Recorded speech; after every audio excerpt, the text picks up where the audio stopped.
Hey guys, I wanted to give you some visuals that might help you in dealing with Maggie's tendency to guard and most especially her tendency to push in between you and your other dog. So Diesel's wandering around, he may end up being helpful here, but the first thing that I want you to see, regardless of where the other dog is, I want for you to start getting in the habit of doing what I just did with Diesel, which is occasionally, not always, claiming your space. So right now, she's sitting and being polite. Let's see if she's gonna climb on me. She's watching Deezy.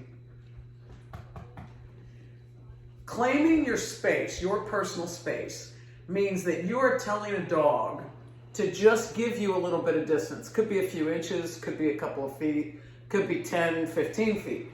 But the idea is that when you say to a dog, give me space, you are requiring them in the brain of a dog to show respect. So let's see if I can get her attention. That's my girl. Okay, there she is. So she's being my sweet baby. She's not doing anything wrong. But you see Deezy over here. Nobody's doing anything wrong. There's no tension right now. I don't want to wait for tension. So right now she's on top of me. I invited her here. I gave her the lovin'. But then I need to learn to claim my space. So you see how I just pushed her away? I didn't say anything to her. I just used my arm. We call it spatial pressure. When we move our body into the space of a dog and the dog surrenders that space. Spatial pressure is the language of dogs. So I just said to her, get off of me. She did that, no problem. Took it like a champ. We want to be able to do that with her on a regular basis. Not just when the other dog is around, but especially when the other dog is around. So Diesel, hey Deezy, come here man. Come here Deezy, come help me. So here comes Diesel. See how she perks up? Because Diesel's over here. Now, she laid down. I don't need for her to lay down, but what I'm saying to her is back it up. Now, I think you can see she just laid her head down. Now, he has a tendency also to guard, which is why I brought her with me over to his house to babysit. So, I don't know if you can hear him whining.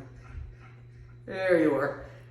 So, I'm holding him here. He wants to go get something. I'm making him stay. But the idea is that as he got closer to me, she sat up.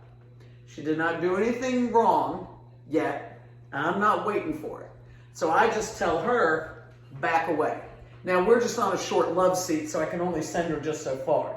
But the act of making her move backwards says to her, this is speaking the native language of dogs, my arm, spatial pressure, giving her a nudge and saying, move away from me, move away from Diesel. That's respect.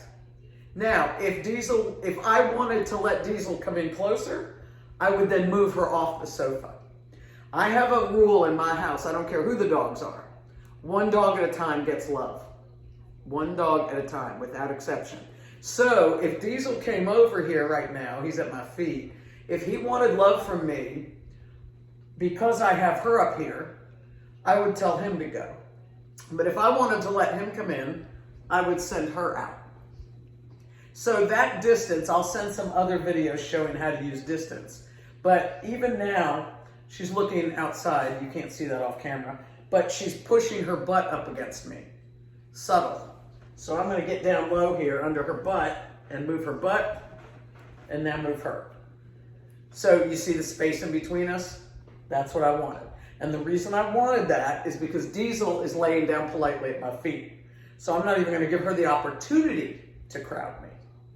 So when I have two dogs near, everybody needs to show me some distance. All right? Go ahead, babe. You can go. Thank you. So here's Deezy. There they go. So the idea here is that if I have one dog on me, literally on me, the other dog does not come near. I say go, I'll put a foot up to block, I'll block with an arm, whatever. They don't get to crowd in. If two dogs are in close proximity to each other, but otherwise being calm and polite, I make the dogs get off of me. Nobody gets to be on me when another dog is anywhere in shooting distance. That's one major rule. I'll send you some other examples of it. The other thing is, if I have a dog, all my dogs are allowed on the furniture, but if I have a dog who is up on the furniture and he or she starts to cop an attitude, I don't wait for crazy behavior. If I see a look that I don't like, the dog is on the floor. Because height is, what's a good way to describe it? Some people will say power. I don't really like the word power, but entitlement. Height is entitlement.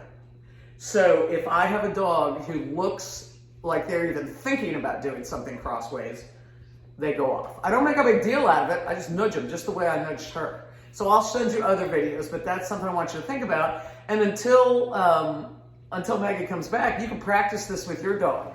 I believe it's a boy, right? So if he's cuddling with you, great. Let him cuddle. You invite him to cuddle. And then at some point, just practice requiring distance, requiring some space. In the brain of a dog, distance is respect. And we need to start learning as humans how to demand that respect and not wait for things to go sideways, but demand that respect as a normal practice that we do from time to time, so that when we really need it, it works like a dream. Okay, I hope that's helpful, and more later. See ya.